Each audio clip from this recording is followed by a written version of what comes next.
Okay, stress. Let's talk about stress. So stress is something that we all suffer with. And if you've watched previous videos, you will know that you are going to suffer with.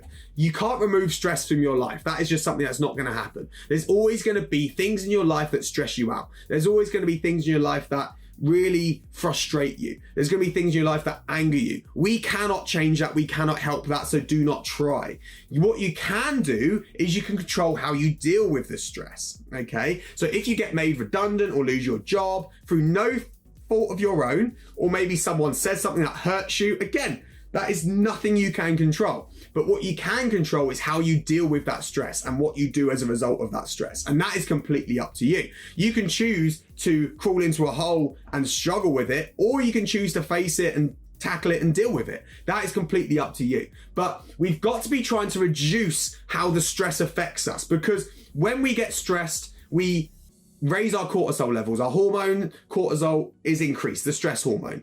This leads to a greater appetite usually, which will then lead us to overconsume, and this will then lead us to put on weight. Now, a lot of people think hormones are the answer. We need to change our hormones if we want to transform our body.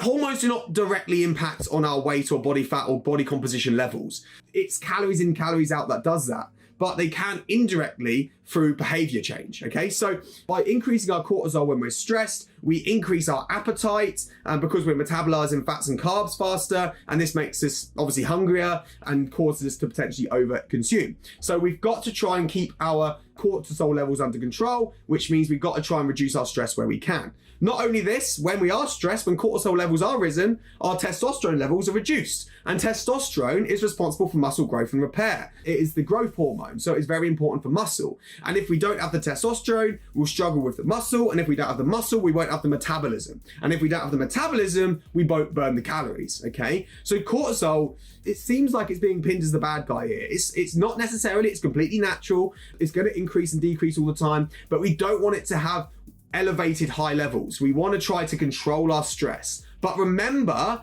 we can't control the source of the stresses all the time. We can't control what people say or do to us. We can't control what happens to us all the time, but we can control how we react and act to that situation. So my advice for today would be to try to take control of how you deal with stress. Try to take control of how your body and brain deals with stress. Try to take control of what you do in a stressful situation, because then we can control our hormonal balance and put ourselves in a better position to get into better shape.